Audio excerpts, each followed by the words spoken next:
I've been saying for years that VR just can't compete with big triple displays for flight simulation. Well, I might be about to eat my words. This VR headset has completely changed how I think about VR, and honestly, it's got me questioning everything I've been banging on about. This is the Pimax Crystal Super versus my triple 48-inch OLED setup. If you've seen my other VR videos, specifically the Pimax Crystal and Crystal Light reviews, you know I've been pretty skeptical about VR, but something's different this time. Pimax did send this out for testing as a loaner, and I have to say fair play to them for sending it through, because I'm sure they watched my previous videos and thought, why are we sending this guy a VR headset? This is what we're going to cover. The key differences from the Crystal Light, the beast of a PC you'll actually need to run this thing, because I don't think what Pimax states on their website is enough, and most importantly, how it stacks up against this triple OLED monster setup in terms of cost, usability, and real-world performance. So let's start with what's actually different compared to the Crystal Light. This has a mildly updated design. It's got a smaller form factor, but it's actually heavier than the Crystal Light. At the same time, the comfort is improved, especially the weight distribution over the bridge of my nose, though that's highly subjective and will vary person to person. In terms of build quality, it's actually the exact same as the Crystal Light. And that's a bit of a letdown when you consider this headset costs $1,700 US compared to the Crystal Light at $850. That's literally twice the price, but with the same materials and build quality. But I suppose you've got all the magic that's actually happening internally. The version they sent me had the extra DMAS speakers. These are a massive improvement over the originals, but I need to be clear, they're still nowhere close to what a mid-range set of gaming headphones will deliver. I'm also using Hans VR prescription lenses. These were provided by Hans VR. I've used these before and the prescription came out spot on again. These ones have a blue light filter and are magnetic, so they're easy to get on and off of the headset. If you wear glasses, just get lenses. The difference in comfort is night and day, and you won't have to worry about your glasses fogging up or getting scratched inside the headset. And at the time of this video, Pimax are giving away a free prescription lenses with every Crystal Super purchase. So if you do pick one of these up, make sure to take advantage of that. So the headset's heavier, but more comfortable than the Crystal Light. The build quality is the same. The DMAS speakers are a must-have upgrade, and we get bigger and better lenses. We also get foveated rendering, which becomes crucial when we talk about performance, but we'll get to that nightmare in a minute. Let's talk about the experience and some of the sort of major things that I noticed. But first, a few crucial things you need to know. This is a powerful PC running a 5090 and a 7800 X3D, essentially a Lamborghini of gaming PCs. Now, why do these specs matter? Well, you'll need something with real grunt to get, I would say, just a reasonable experience with a headset like this. Anything less than a 4080 and a high-end CPU with a well-tuned machine, I'd be thinking twice. The first thing I noticed right away was the extra field of view. I don't know if it's as crazy an upgrade as some people claim, but it's definitely noticeable compared to the Crystal Light and the likes of a Meta Quest. This was something that previously was a major issue for me with VR. I missed all that peripheral vision that you get with triple displays. I mean, it's almost 180 degrees. I'll say this though, the extra FOV in the headset is great, it really is, but large triple displays won't be beaten. I think the day is getting closer, but we're not quite there yet. But at the same time with the Crystal Light, the situational awareness is much better than triples, just because you can look around. The next major point, and this is huge for me, it's definitely the tipping point, and that's that I could actually read the gauges and buttons on the G1000 while in the cockpit. Even most of the smaller ones, because in the Crystal Light, I couldn't. Not all of them anyway. So to my surprise, this time with the Super, I could. The massive boost in resolution gives crazy levels of detail. Is it as detailed and as crisp as a triple 4K display? No. Is it far off? Also, no. I reckon I can read at least 85 to 90%, maybe even more than that, of what's on the G1000, compared to maybe 60 to 70% on the Crystal Light. In terms of VR, that's now at a level that I would consider highly usable for someone that really wants to get technical with the avionics and the instruments. Can't stress enough how much of a difference this resolution makes. But backing that up again is the fact that you need to run close to native resolution to really see that detail. And it's doable, but graphical compromises need to be made in a lot of places. And that brings me on to the significant downside of the high resolution, and that's the power it takes to drive it. I was hoping the VR headset might be a little easier to run, but even on the 5090 system, I had to turn down quite a lot of the settings just to get that super silky smooth performance. If you want to go deep with the technical VR information, I highly recommend VR Flight Sim Guy's YouTube channel. I'll put a link to it in the description. In fact, I wouldn't buy any VR headset without getting his perspective first. The next thing I want to bring up is something that's impossible to achieve with screens or a triple display, and that's depth perception.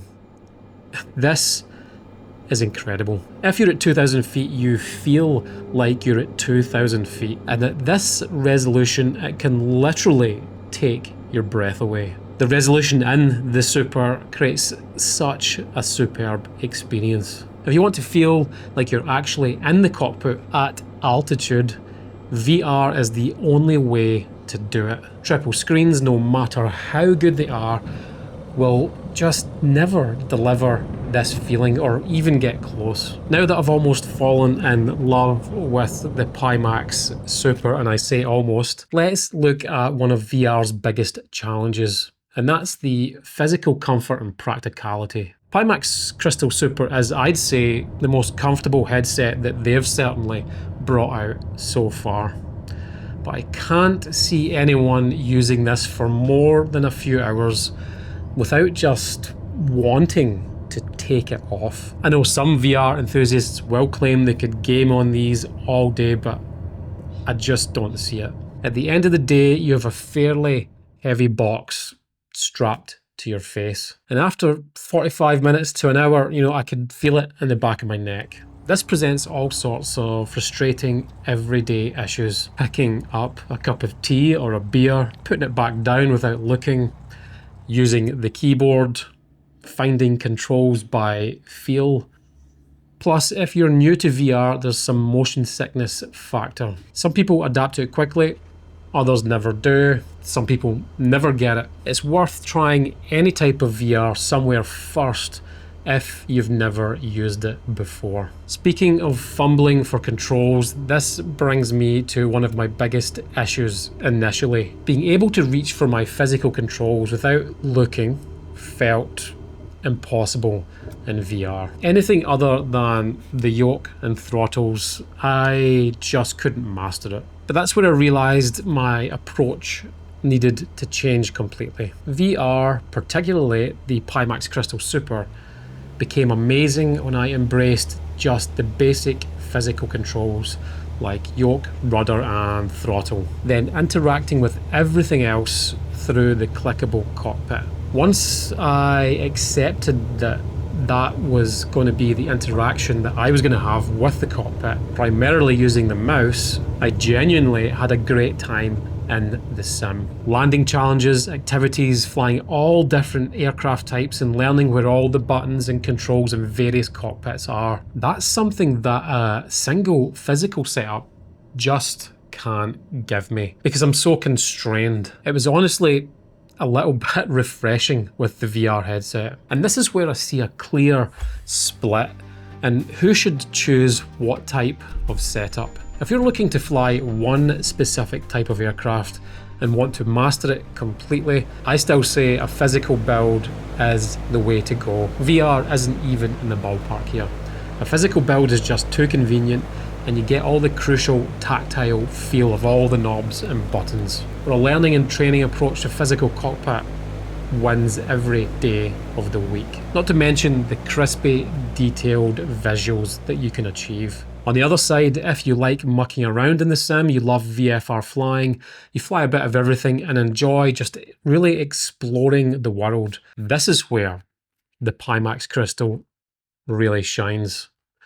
If landing challenges get you excited with different aircraft and you're happy using the mouse inside the cockpit for everything beyond the primary flight controls, Crystal Super all the way. Now let's add up the potential cost of both setups because this might be the deciding factor. Looking at it overall, VR replaces the monitors, the G1000s and the Stream Deck and my setup. So the physical setup for those things I mentioned, which the G1000s would be $1,900, the 32 key Stream Deck $150, plus the triple 48-inch OLEDs, about $1,200. And that brings the total to $5,650. Then the Pimax Crystal, $1,800. So the physical cockpit costs over 200% more to put together. That's substantial and has to weigh in heavily in anyone's sort of purchasing decision. Not only that, the big physical setup occupies roughly about 3 meters by 2 meters of space versus what I would say was 1.9 meters by 1 meter for a cockpit with VR. So that's less than half the size. Now let's break down the downsides of both. Starting off with the triple displays. They are cumbersome and have a large footprint.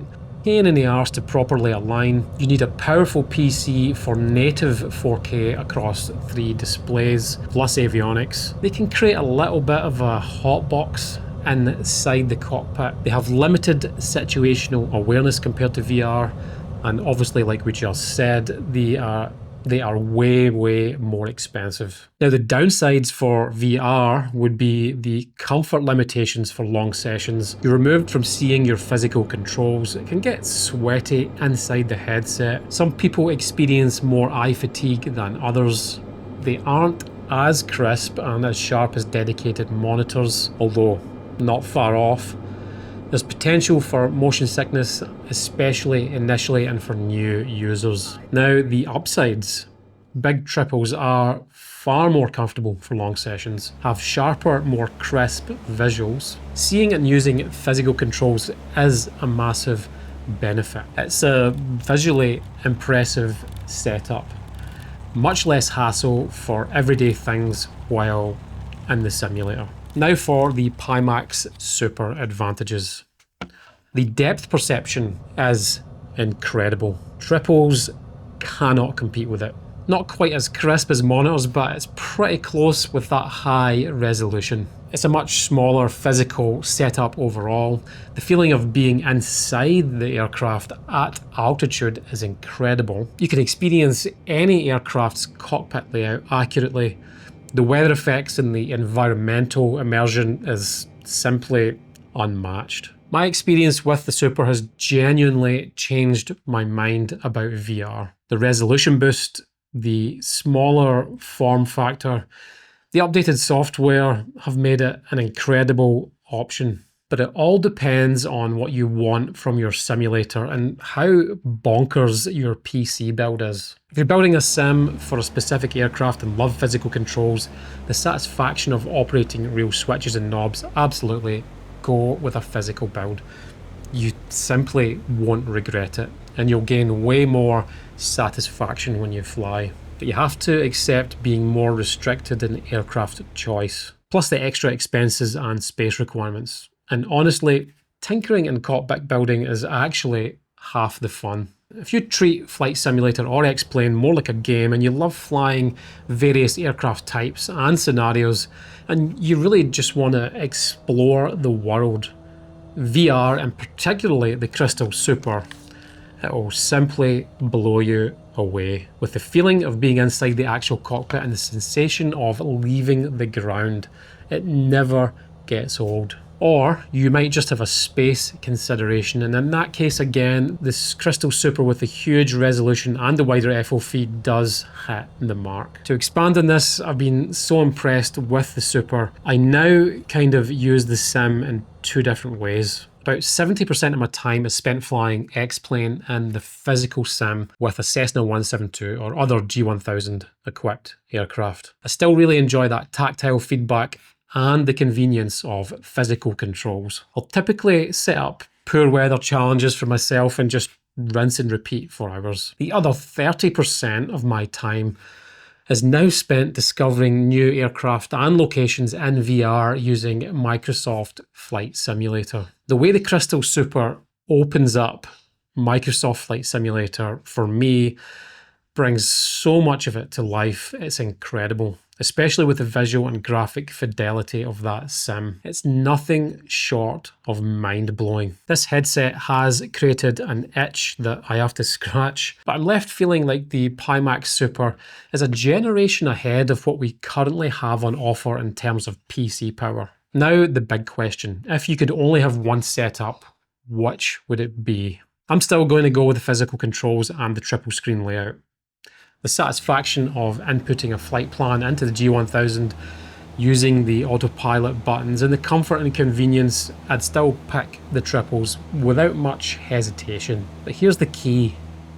If I had less space or a tighter budget, this would change completely. If I couldn't replicate the life-size feel with large triple monitors or had to go down to a single monitor, then the Pimax Crystal would absolutely be enough to make me switch. The fact that I'm even saying that just shows how far VR has come. And honestly, it's got me excited about where this technology is heading. At this point, I don't feel that more resolution is now going to be the answer. Going forward, I'd love to see the form factor get smaller and lighter, together with a few more degrees in FOV and sharper lenses. Add to that a high resolution pass-through camera and maybe the next generation of GPUs. At that point, when we get there, it's game over for traditional screens.